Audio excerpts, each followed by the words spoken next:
Le sujet qu'on aborde aujourd'hui, c'est le thème de la loyauté, fidélité, fiabilité, engagement, tenir ses promesses, se sentir tenu, d'être responsable de quelqu'un, et ce jusqu'à la fin des temps, jusqu'au boutiste, enfin voilà, tous ces concepts-là, qui est souvent, on va le voir, érigé en valeur absolue et qui n'est pas revisité. Là, j'ai fait dans cet atelier un petit tour de piste pour voir jusqu'où les participants étaient impactés par ce devoir de loyauté ou ce sentiment, c'est le devoir, l'obligation, les droits et les obligations, de se tenir correct, d'être une bonne personne en étant loyal. C'est un sujet qui concerne de nouveau, qui concerne énormément de gens, sauf qu'il n'est pas abordé, j'ai dit, il n'est pas revisité. Alors, comment vous avez percuté sur ce sujet? Je vous donne le micro. Dans ces échanges entre vous, de quoi vous avez pris conscience, ou qu'est-ce qui vous a marqué vous concernant, ou concernant celui que vous avez écouté aussi? Je peux commencer. Vas-y, sur la loyauté. Au début, c'était une question qui ne me parlait pas trop. Enfin, ça me parle plus sur les responsabilités que sur la responsabilité. C'est-à-dire que... La question, c'était quel est mon rapport à la loyauté. La deuxième, c'est comment je me sens responsable des autres. Ah oui, c'est vrai. Oui. Ou irresponsable, ou trop compulsivement responsable, ou compulsivement irresponsable. Dans un ou dans l'autre, de toute façon, c'est problématique. Oui, vas-y. Oui, dans la notion de responsabilité, c'est-à-dire que je pense qu'encore une fois, ça renvoie à l'enfance. C'est-à-dire que moi, j'ai la sensation souvent de me mettre en danger et d'avoir plutôt des comportements irresponsables que responsables pendant assez longtemps. Et je pense que c'était en réaction à l'environnement dans lequel j'évoluais et aussi pour me sentir exister. C'est-à-dire que puisque le monde environnant était dangereux pour moi, ou du moins que je n'étais pas accepté dans ce monde-là, pour me sentir vivre, il fallait que j'aille au-delà de mes limites. Et donc du coup, ça pouvait être des comportements sur lesquels je pouvais me mettre en danger. Ouais. Et ça, j'ai la sensation quand même qu'au plus je travaille sur moi, qu'en fait le problème sera amoindri, ou que j'arriverai à le canaliser à partir du moment où j'arrive à faire ce travail sur moi, d'acceptation, de parentalisation, comme tu disais, pour enlever justement, pour me sentir plus existé, plus accepté moi-même, et pour essayer, et pour jusqu'où me mettre moins en danger et trouver une forme d'apaisement qui ne me donne pas envie d'atténuer mes souffrances ou mon envie de... Oui, c'est ça. Oui, en clair, en résumé, ce que tu dis, c'est on me reprochait d'être irresponsable. Même toi, tu pouvais te reprocher d'être irresponsable, ou on t'a reproché d'être irresponsable parce que tu avais des conduites dangereuses sur toi, voire sur les autres, c'est ça. Et que le fait de te parentaliser, c'est-à-dire de répondre davantage à tes besoins et de t'accepter comme tu es, ça permet de cesser d'être trop compulsivement irresponsable. Oui. D'avoir des conduites dangereuses. Irresponsable dans le sens d'avoir des conduites dangereuses ici. Oui, je pense aussi que ça avait un rapport à l'accusation, d'être accusé à tort aussi. Oui, c'est ça. On t'accuse à tort d'être irresponsable. C'est un reproche qu'on te faisait. T'es irresponsable, mais qui n'était pas fondé. Mais enfin, oui, oui. C'était réactif. En fait, c'est ça intéressant de voir ce thème. Là, on était sur la loyauté, mais là, l'irresponsabilité, on peut vous reprocher d'être trop responsable ou pas assez responsable. Ouais, tu t'en fous, tu tiens pas compte des autres, t'en fais que pour ta pomme. Tu me mens alors que je mentais pas. Tu me mens, t'es pas loyal, enfin des trucs comme ça. T'en fais qu'à ta tête, etc. Et souvent, ce sont des conduites où vous n'avez pas zéro liberté, vous ne faites pas exprès. C'est ça qu'il faut voir. Souvent, les gens ne font pas exprès d'être comme ça. Ce sont des conduites dangereuses. C'est l'enfant rebelle qui prend les commandes en disant « pour survivre », eh bien, je décide de faire sisami, de tenir compte de moi, on m'imposera plus quelque chose, je vais faire ce que j'aime, ce que je veux, nananaire, par exemple. Ça, c'est l'enfant rebelle qui prend les commandes. Sauf que, du coup, c'est un système, en fait. Et du coup, ça peut devenir une conduite dangereuse. Et plus on te le reproche, plus toi, tu te culpabilises, et plus tu te dis, puisque c'est comme ça, je en ferai qu'à ma tête, nananaire. J'y retourne. J'y retourne, et c'est le machin qui s'aggrave et qui se renforce. Et donc, du coup, c'est ça les conduites dangereuses, hein. Souvent, il y a pas de, c'est pas du tout volontaire. Il n'y a pas le contrôle sur les conduites dangereuses. Que ce soit en excès de responsabilité, je deviens tellement Madame Parfaite, Monsieur Parfaite et loyal que j'en fais des tonnes et donc je me crée des burn-out, ça peut être ça. Ou alors, à l'inverse, je fais que ce que je veux, on me traite de pas responsable, je procrastine. Mais en fait, c'est parce que, à la base, j'aimerais tellement y arriver. Et donc, en système de défense, je fais l'inverse de ce que j'aimerais pouvoir arriver à faire. Tu vois, c'est complexe, hein, comment on fonctionne. Mais les conduites dangereuses, c'est toujours bien de les aborder et de les voir que dans le thème de la loyauté, en sur ou en sous-responsabilité, sur-loyal ou sous-loyal, on va voir apparaître des choses comme ça. Les conduites dangereuses sont souvent liées à des problématiques de genre. C'est vraiment intéressant. Donc, entre parenthèses, n'accusez pas trop vite quelqu'un que vous jugez irresponsable. C'est souvent une conduite dangereuse liée à son histoire. Tant que vous n'avez pas l'histoire, vous ne savez pas trop ce qui se joue derrière. Par contre, ce que vous pouvez observer, c'est la conduite, le comportement de danger sur soi ou de danger sur l'autre. Ce qui est malsain, évidemment. Mais quand on nous dit rien. Alors, si tu veux... Quand on te dit rien, quand on te dit rien sur quoi? Quand on me dit rien, que je vais au-delà de mes limites.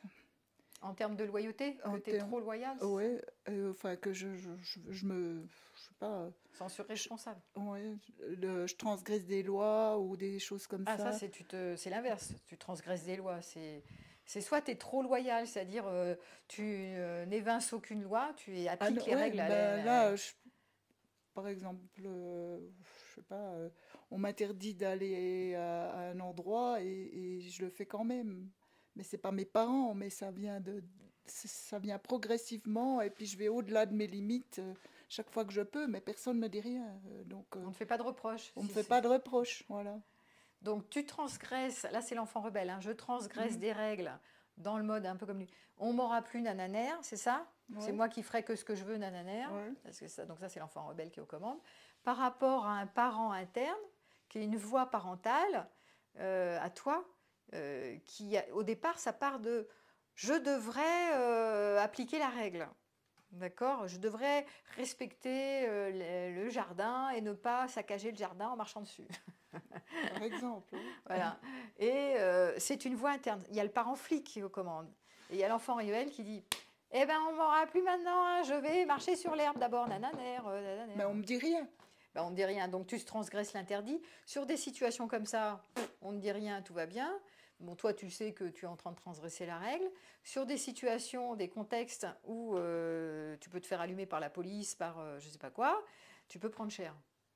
Ça dépend des contextes. Soit on ne te repère pas, mais il y a certaines situations où tu transgresses la règle, que ce soit au boulot, l'horaire, ou que ce soit... Il y a des trucs où tu vas prendre cher, en fait. Parce que l'enfant rebelle, il se met aux commandes à partir du parent flic. C'est pas l'enfant libre qui est peut-être que je peux marcher sur l'herbe ou peut-être pas. Voilà, qu'est-ce que je décide, qu'est-ce qui est le mieux, qu'est-ce qui est ok. Tu vois, il n'y a pas de recul en fait. L'enfant rebelle, c'est nananaire. C'est plus dans le sens où elle aimerait qu'on lui dise stop. Ouais. Ah, dans ce sens-là. Je faisais. Est-ce que ça mène à des conduites dangereuses? Donne-moi l'exemple où ça t'a mené à des conduites dangereuses sur toi ou sur les autres de transgresser une règle et que personne ne te disait rien. Le dernier, c'est... J'ose pas le dire ici parce que c'est enregistré. Mais qu'est-ce que je peux dire? C'est une histoire amoureuse ou c'est une histoire... Non. C'est, par exemple, pendant le Covid, je n'osais pas faire certaines choses et je les faisais quand même. Ouais. Puis j'ai été arrêtée 3 fois par la police. Tu t'es fait arrêter, donc voilà, c'est bien mais j'ai pas eu d'amende. Personne ne m'a jamais mis de stop. Non, bah ok, mais si, parce que tu t'es fait quand même arrêter par la police. Oui, mais je repartais de plus belle le lendemain. Ouais. Alors, bon, c'est intéressant comme exemple, ça. C'est effectivement, on ne m'aura pas avec les règles. Alors, mais jusqu'où? Parce que tu aurais pu prendre une prune quand même, tu vois. Enfin, une prune, ce qu'on appelle une prune, c'est une amende. Donc, tu aurais pu prendre cher. Et est-ce que ça t'aurait arrêté pour autant? Peut-être que oui, peut-être que non. Même pas sûr. Tu vois, quand l'enfant rebelle est... Alors, le problème, c'est pas qu'on t'arrête. C'est pas que les flics t'arrêtent. C'est pas qu'il y ait une institution externe qui joue le parent flic, en fait. C'est que de toi-même, tu puisses utiliser ton état du moi adulte en te disant, voilà, j'observe cette réactivité de l'enfant rebelle qui transgresse les règles, parce que quand je suis devenue grande, j'ai dit, plus personne... plus personne m'aura, c'est moi qui vais décider maintenant, nananer. Et donc, c'est d'observer ça et de te prendre un temps pour, tu vois, te mettre en mode adulte. Ouais, parce que et ensuite de décider qui gouverne. C'est pas ton enfant rebelle qui doit gouverner. C'est l'état du moi adulte qui, après une analyse des informations, doit être le gouverneur. C'est-à-dire de dire, quelle direction je prends, est-ce que je prends le risque ou pas le risque, voilà, tu vois. Mais il y a une évaluation du mode adulte qui s'y n'est pas. Si l'enfant rebelle prend les commandes ou l'enfant soumis, c'est pas l'adulte qui décide. Et c'est ce système qui doit être observé, qui est un système de réactivité. Plus personne ne m'aura nananer et je peux me mettre en danger. Bon, là, tu aurais pris une amende. Bon, c'était pas... Mais il y en a qui peuvent aller en prison ou avec des trucs d'alcool. Je sais pas, ça va être plus grave, en fait. Hein. Ouais, mais même en étant gamine, j'allais pas à l'école. Personne ne me disait rien, par exemple. Donc ça, c'est une histoire sur les limites.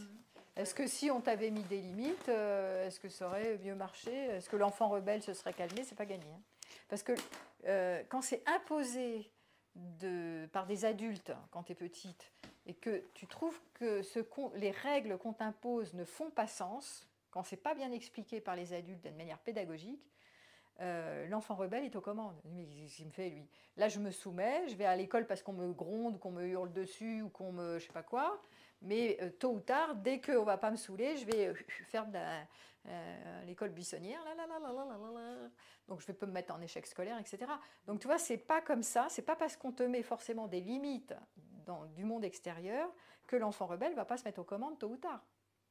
C'est pas forcément juste. Il faut voir le système qui se met en place et comment l'état du moi adulte peut intervenir en mode je prends du recul, je vois qu'est-ce qui est en train de se passer dans le process interne et que qu'est-ce qui est le plus adapté en fonction de la situation, qu'est-ce que je risque si je continue de faire ça. Ça fait partie à terme des conduites dangereuses sur soi. Je m'expose, je prends des risques parce que est-ce que les risques sont graves ou minimalistes pour continuer de jouer le rebelle. Alors, les gens qui ont beaucoup d'énergie dans l'enfant rebelle peuvent avoir des conduites à risque, mais ça c'est sûr. Mais c'est surtout qu'ils militent aussi pour des idées ou ils sont dans des convictions et ils vont vite convaincre, ils vont faire du prosélytisme, ils vont vite convaincre tout le monde que leur cause qu'ils défendent est la bonne et la vraie et qu'il faut que tout le monde soit derrière. Moi, je l'ai beaucoup vu en France, dans les entreprises, quand j'étais formatrice, où je voyais dans des trucs de syndicalistes, là, et ça partait en mode ah là là, et nanani, et là, on passait 3 heures sur un truc, et l'autre, il tenait le bout de gras, quoi. Il défendait sa cause jusqu'à ce que mort s'en suive. Donc ça devenait des discussions stériles où chacun voulait avoir raison, tort, etc.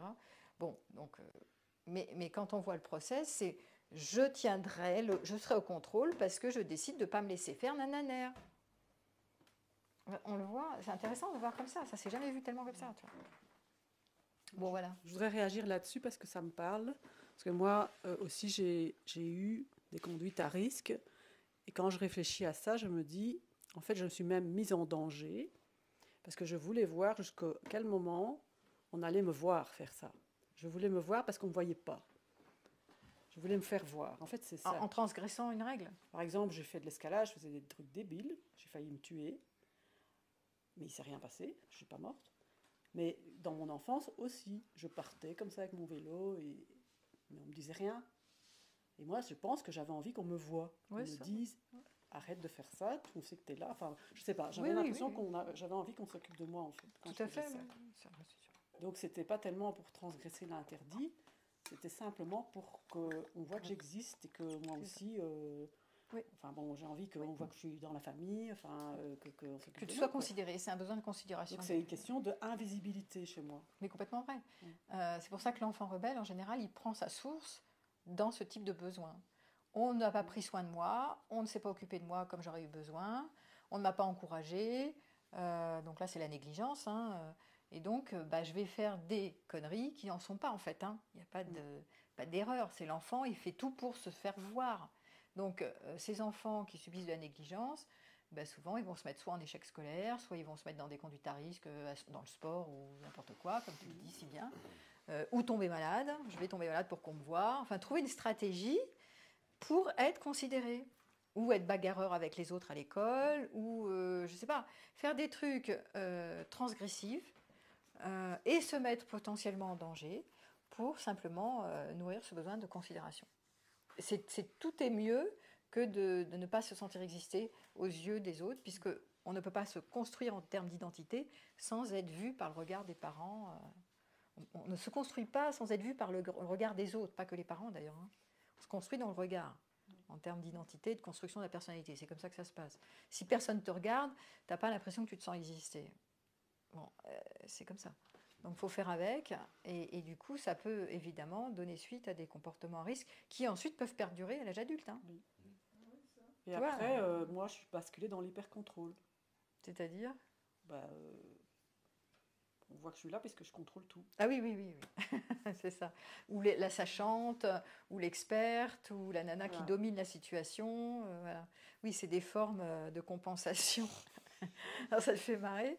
Bon, quand on voit le côté souffrant, alors voilà, du scénario, ce qu'on appelle le scénario de vie, hein, la construction, comment je me suis construite, comment je me suis articulée, et que j'avais pas tellement le choix, parce que c'est des modes de survie, en fait. Ouais. Oui, je veux bien. Alors moi, ça serait un petit peu l'inverse du rebelle. Je pense que j'ai commencé ma vie en étant responsable du vécu de l'autre, C'est-à-dire ou des sentiments de l'autre. En sauveur, c'est ça? Le petit garçon qui non, veut sauver même ses pas. parents? C'était quoi? Peut-être sauver ma mère un peu plus grand de sa relation de couple, bon, etc. Mais étant petit, que si l'autre était en colère, c'était de ma faute. S'il y avait quelque chose qui allait pas bien, c'était moi qui en étais le sujet. Ce que j'étais ne convenait pas en tant qu'être-té quelque part. Ouais. Et bon, j'ai été dans l'alignement, l'adaptation à l'autre, en fin de compte, pendant longtemps. Et sans être rebelle. Mais plutôt là, l'enfant soumis, qui fait correct. Qui fait correct, mais en même temps qui a une vitalité, quelque chose. Ça n'empêchait pas de monter tout en cime des arbres, de faire des trucs un peu... Mais c'était pas pour montrer quelque chose d'autre, parce que je le faisais tout seul, personne ne le voyait. Ouais. Mais c'était ma nature, c'est encore ma nature. Et j'étais dans ce truc-là, de faire bien pour pas que ça mette l'autre en colère ou en tristesse, peu importe quoi. Ouais.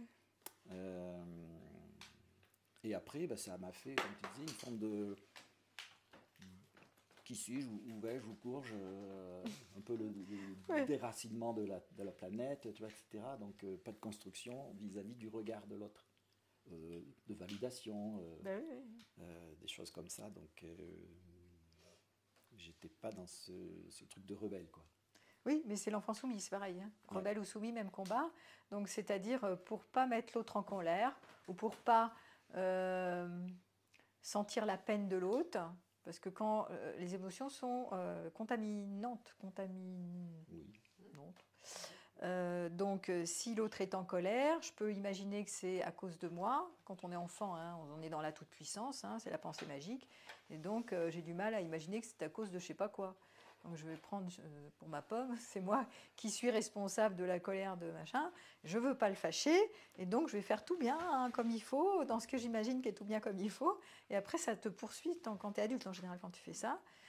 Donc, c'est une surresponsabilité. Hein, voilà.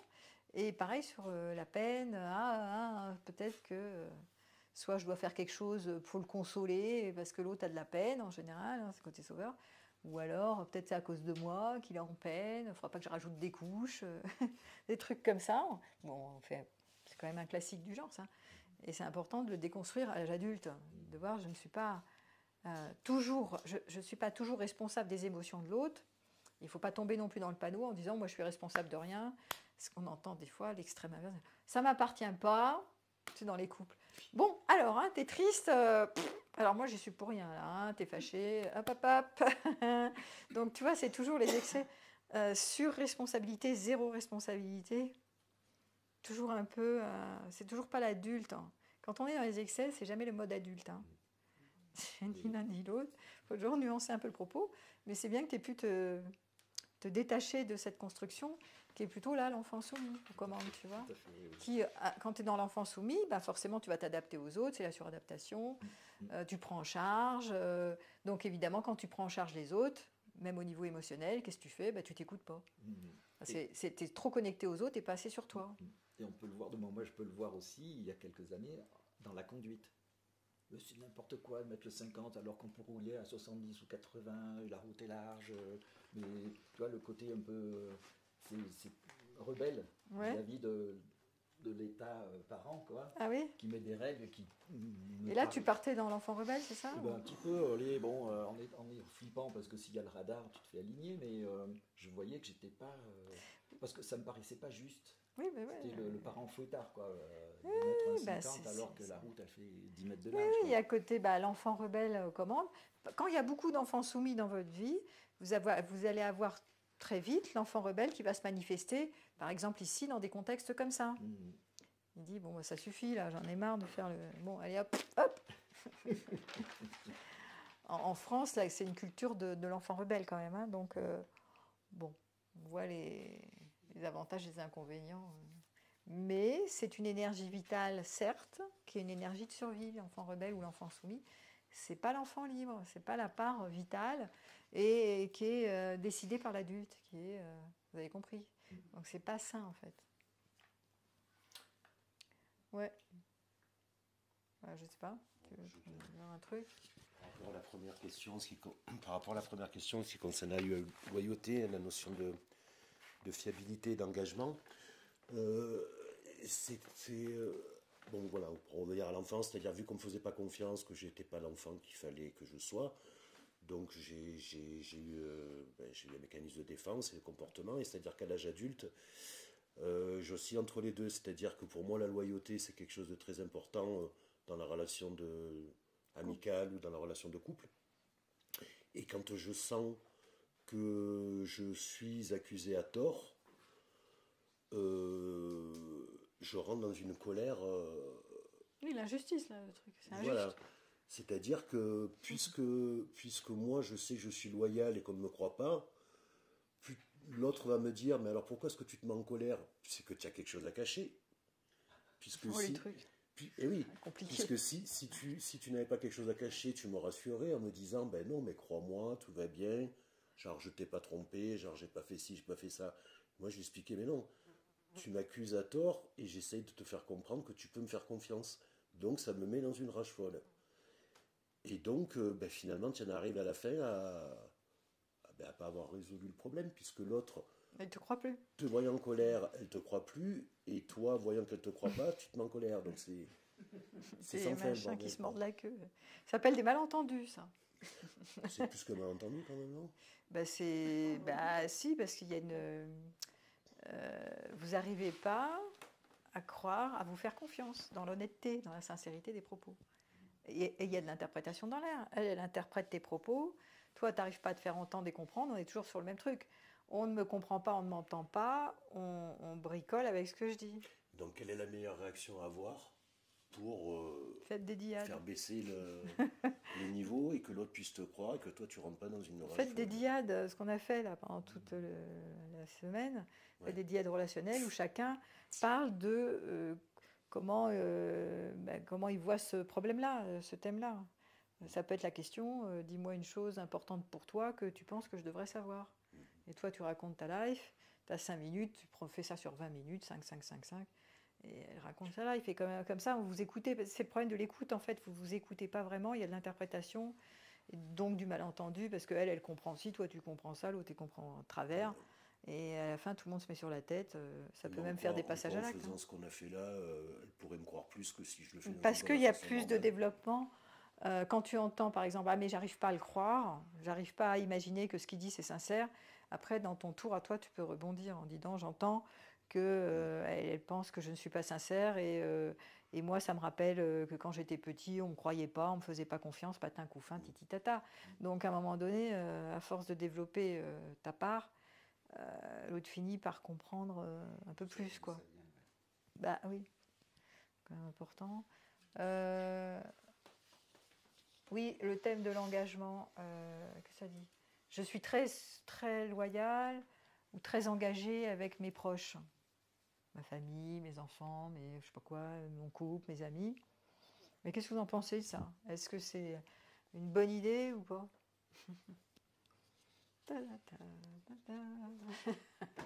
Est-ce une bonne idée d'être très loyal? Parce que souvent, c'est quand même une valeur noble, d'être engagé, fiable, Tu peux passer le micro à la voici. C'est tout à fait possible. Moi, la loyauté a des limites. Si je suis loyale avec quelqu'un, il faut que je sois loyale avec moi-même. Et je ne vais pas être loyale dans tous les cas. À 100%. Tout le je temps. suis dévouée. Si je dis que je fais quelque chose, je le fais. Si je m'engage avec ma famille à faire quelque chose, je vais le faire. Mais je ne vais pas le faire si je n'ai pas envie. Okay. Voilà. Alors ça, c'est plutôt sain. Hein. C'est, à mon avis, la manière la plus adéquate de gérer ces histoires de comment je m'engage vis-à-vis de l'autre. Qui est je peux donner une information comme quoi je vais tenir une promesse, hein, je vais dire ah bah oui, je pense que je vais le faire, je peux le faire. Déjà, avant de dire je peux le faire, prenez un temps pour sentir si c'est ok pour vous, hein, si vous avez vraiment envie, les moyens, le temps, l'argent, le machin.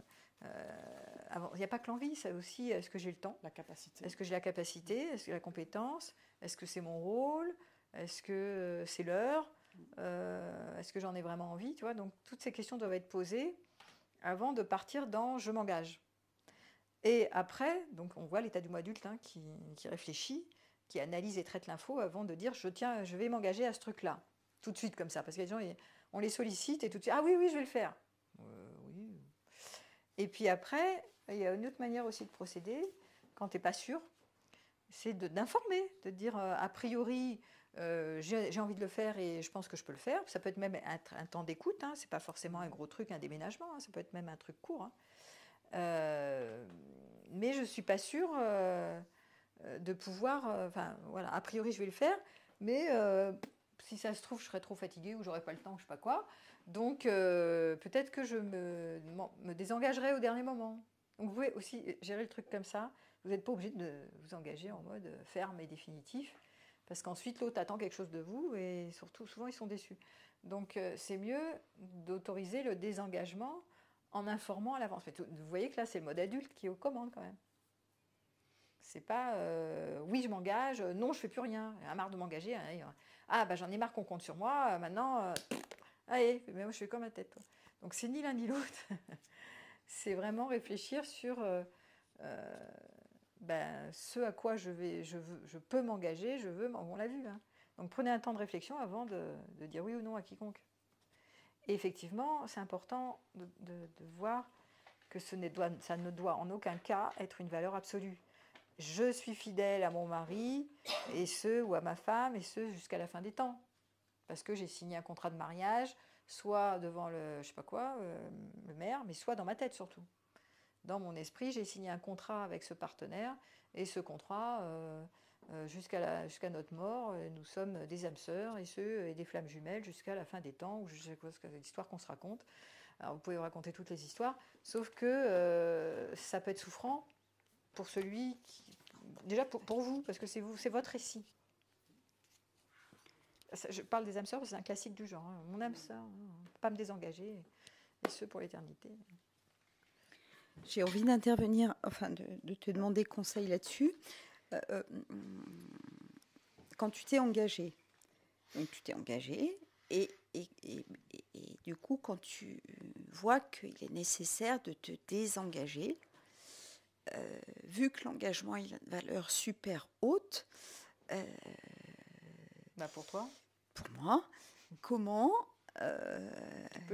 amener et arriver à dire voilà, je me suis engagée à ce moment-là, mais aujourd'hui, avec les éléments actuels, je me désengage. Et ça, clairement, pour moi, du coup, c'est presque terrifiant, quoi. Oui, c'est le problème. C'est-à-dire que pour l'instant, tu n'as pas déconstruit la valeur absolue. Tu n'y as vu qu'un faisceau lumineux. Alors pour toi, être loyal ou être fidèle, c'est ce qu'il y a de mieux sur Terre. Enfin, je sais pas, c'est effrayant. Il y a un truc d'ailleurs, c'est la question que tu peux te poser. quel risque tu prends à te désengager? Qu'est-ce que tu imagines qui pourrait se passer si tu te désengages? Eh ben, c'est que du coup, on n'est plus, fiable. Ah, Et c'est ton comme image de être marque. fiable, Qui ont? C'est toi. Tu pourrais imaginer. moi, j'arrive pas. Du coup, aujourd'hui, j'arrive pas à m'engager parce que j'ai tellement peur. Je suis tellement pas sûre de pouvoir me désengager que du coup, je m'engage pas pour être sûre de ne pas avoir Ouais, j'ai compris. à me désengager. Donc, ton image de marque. Donc, que Je pense que c'est l'image de marque. passerait-il? Bah oui, tu viens de le dire, c'est mon image qui en prendrait un coup. Que se passerait-il si tu as une réputation de fille qui ne tient pas toutes ses promesses, tous ses engagements? Eh ben, on en a parlé à Indiane, c'est la trahison. Tu serais quelqu'un qui trahit. Du coup, je serais quelqu'un qui trahit. Et ça, c'est sûr que c'est pas beau. Ça fait pas C'est chic pas sur beau. le CV. non, ça fait pas chic sur le CV. Donc, en fait, C'est pas vendeur. tu prétends. C'est pas Oui, vendeur. c'est ça. Donc, tu prétendrais être celle qui ne trahit jamais. Eh bien, disons que j'ai peut-être pas envie d'avoir le machin trahison, donc du coup, tata. Ouais, c'est ça. Donc, c'est très prétentieux. Peut-être, hein. Oui, Oui, c'est ça. d'accord. Si on tire le Ouais. truc, je voudrais prétendre Ouais. être une surfemme qui est celle qui ne trahira jamais personne. Donc, ben voilà. Donc, tu peux faire un travail de retournement à la Cathy Byron en mode je me trahis. Quand je ne trahis personne, qui je trahis? Ben moi. Et que l'autre peut se sentir trahi, quand bien même tu ne le trahis pas. C'est pas parce que toi tu crois que tu ne le trahis pas que lui ne se sent pas trahi. Ça aussi c'est un truc intéressant, un retournement ça. Oula, ça fait. Tu peux répéter. La première, je pense, premier retournement, c'est quand je prétends être celle qui ne trahit jamais, je me trahis moi. Et ça, tu vas vite trouver plein d'exemples où en fait c'est toi que tu trahis quand tu veux être loyal, je sais pas quoi, fidèle, machin. C'est sûr et certain. Donc tu trouveras au moins 3 exemples où tu te trahis toi quand tu ne veux pas trahir quiconque. Ou quand tu prétends ne jamais être celle qui trahit. Et deuxième renversement, c'est je prétends être celle qui ne trahit pas en te substituant à la place de l'autre, alors qu'il y a des moments où tu crois que tu es loyal et que tu ne trahis pas et que l'autre se sent quand même trahi. Parce que ça ne dépend pas de toi. C'est vraiment le truc de la toute-puissance. Je crois que ça dépend de moi que l'autre ne se sente pas trahi. Ouais, cherchez. Donc tu me trouveras des exemples où l'autre, malgré toute ta bonne volonté de la fille engagée, et ce pour l'éternité, s'est quand même senti trahi par toi. Insatisfait, trahi, que tu as trouvé déloyal ou pas assez schtroumpf, ou au contraire en faisant des tonnes, et du coup ça a desservi, enfin, tu vois, ça l'a mécontenté, ou donc tu n'étais pas assez... Donc on voit les prétentions, les valeurs absolues, c'est des prétentions. C'est l'ego qui est aux commandes pour l'image de marque, et qui a appris à se faire aimer en faisant ça. C'est une stratégie. En étant fidèle et loyal, j'imagine, ou je crois, jusqu'à ce jour, que c'est comme ça que je suis celle qui ne trahit pas, et si je ne trahis pas, je suis aimable. Sûre et certaine. Sûre et certaine, c'est la vérité, je te le dis. Ouais, pas sûr. Attends.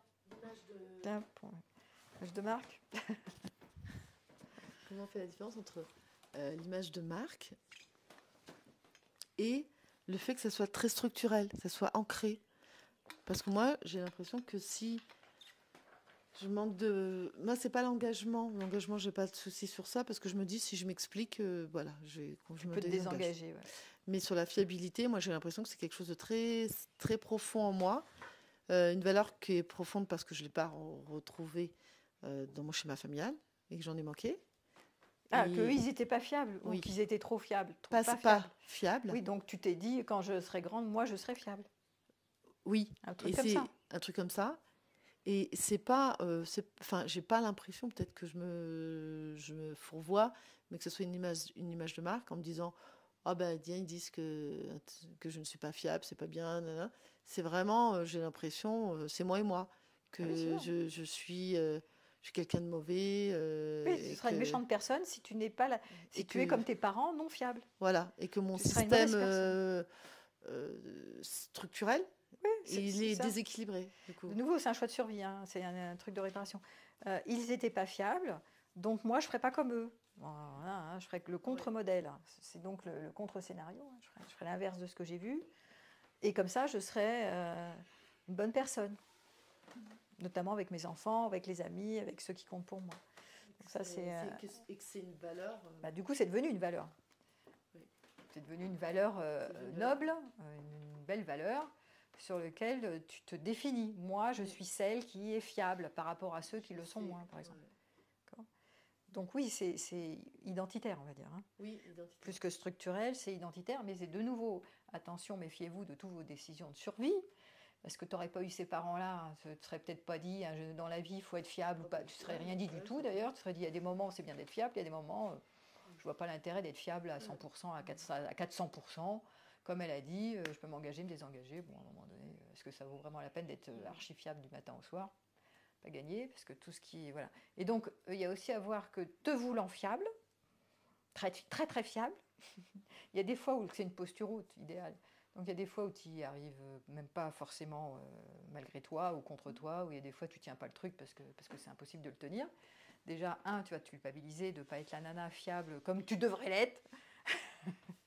Donc ça va te coller de la culpabilité aux fesses ou du stress.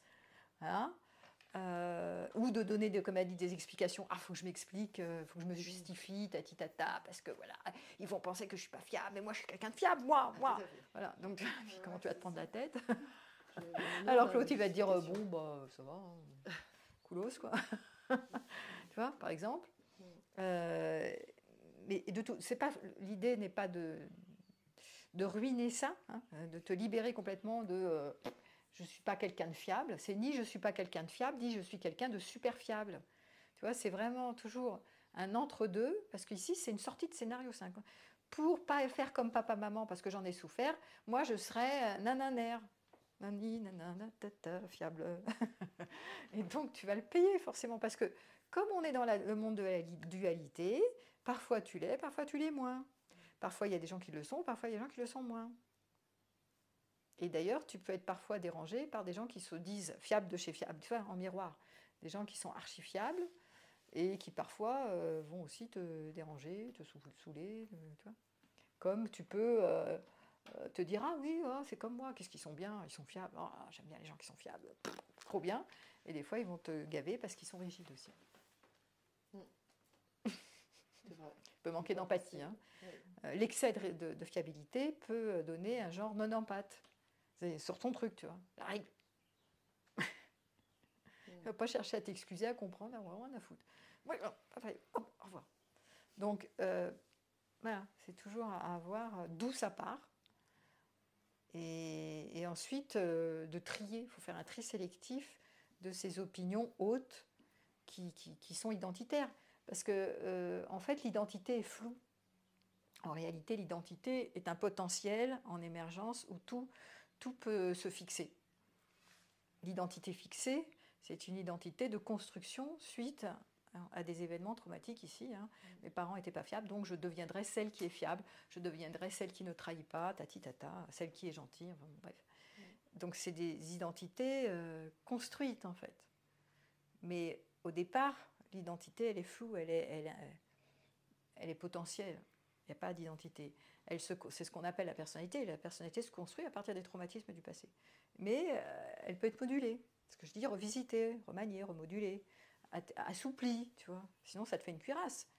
Je suis celle qui, c'est toujours très prétentieux, je suis celle qui, évidemment, vous avez toujours le côté ombre.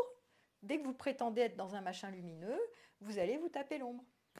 Et ça va être violent. Je ne suis pas toujours fiable, les autres ne sont pas fiables, ça m'énerve, il c'est pas fiable, ça m'énerve. Voilà. Donc, il devrait être fiable. Sinon, voilà. Donc vous allez vous arracher, vous prendre la tête avec ce sujet, quoi. C'est un thème. Et ce, pour n'importe quel thème que vous érigez en valeur absolue. Toujours pareil. Hein. Plus vous êtes sur un thème, alors ça peut être fort faible. Ici, il y a fort faible. Je dois être forte et pas faible. C'est pas même machin, pareil, tout pareil. Forcément, tôt ou tard, Soit je vais juger que les autres sont faibles et c'est nul, ou ils sont faibles et je dois les sauver, ou moi je suis faible et ça ne devrait pas. Enfin bon, les prises de tête. Donc ça va vous suivre jusqu'à la fin de votre vie. Donc assainir le thème, c'est la dualité. C'est je peux être ça et son inverse. Tout est possible. Il y a des moments où je peux être fiable et parfois je peux être non fiable. Je n'ai pas besoin de me justifier 107 ans ou de juger les non fiables comme étant des gens pourris ou exécrables ou je ne sais quoi, tu vois. Ça ne met pas d'empathie. C'est passionnant. Moi, j'ai toujours ça à l'œil quand j'ai des patients qui arrivent avec des thèmes comme ça. Fort faible, fiable non fiable, gentil méchant, celle qui trahit pas, oui, menteur, trahi, enfin bon, des trucs comme ça. C'est toujours intéressant de voir c'est quoi le nonos, le nonos, l'identité nonos, quoi. Vous avez compris? La fixation sur un thème. On en a tous plus ou moins. Parce qu'en fait, c'est ce qu'on prétend être magnifique. Voilà. Ah, qu'est-ce que c'est beau d'être fiable, c'est magnifique. C'est bien d'être convaincu de je sais pas quoi. Voilà, qu'est-ce que c'est bien d'être une gentille personne ou je sais pas quoi. Un truc où vous êtes dans la prétention. C'est bien d'être dans le cœur ouvert. Qu'est-ce que c'est bien, c'est beau, c'est magnifique. Ah, c'est beau, c'est beau. Bon, et hop, là, tu vas te taper le truc inverse à tous les coups. Ah, c'est beau d'être spirituel. Qu'est-ce que c'est bien les gens spirituels. Et pam, c'est l'ego spirituel qui est au rendez-vous, etc., etc., etc. C'est amusant en fait.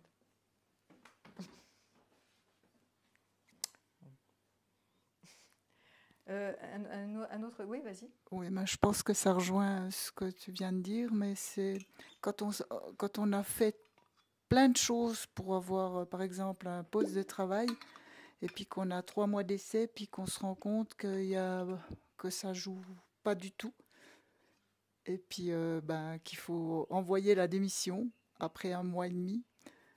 Enfin, C'est quoi le problème? Eh ben, c'est une question de fiable parce que j'ai tout fait pour l'avoir, j'ai fait plein de choses et puis après il faut revenir. C'est rejeté. Ouais. Donc ça c'est le rejet. Je ne plais pas forcément à tout le monde, et notamment pas eux. Non, mais c'est moi qui veux partir. C'est fiable moi avec qui toi-même? avec Ah, et moi-même. alors, c'est quoi le problème? Ben, Tu te sens pas fiable parce que ouais. ah oui, tu t'étais engagé, c'est ça. Ouais. Tu t'étais engagé en disant mais je vais rester chez C'est vous. ouais. Oui, bah donc on est sur cette valeur haute. Je ne devrais pas me désengager. C'est mal de se désengager alors que tu es dans les 3 mois d'essai, ça te plaît, ça te plaît pas, ça te plaît pas, tu pars. Tu vois, comment c'est évalué? Il y a un commentaire qui est je suis quelqu'un de pas fiable, quoi. On peut pas compter sur moi. Mais il y en a plein qui ont pas ce truc, ils se disent rien, ils se disent je suis dans les 3 mois d'essai, ça me plaît, je reste, ça me plaît pas, je vais leur dire que ça me plaît pas, puis salut, ils vont se débrouiller sans moi. Tu vois?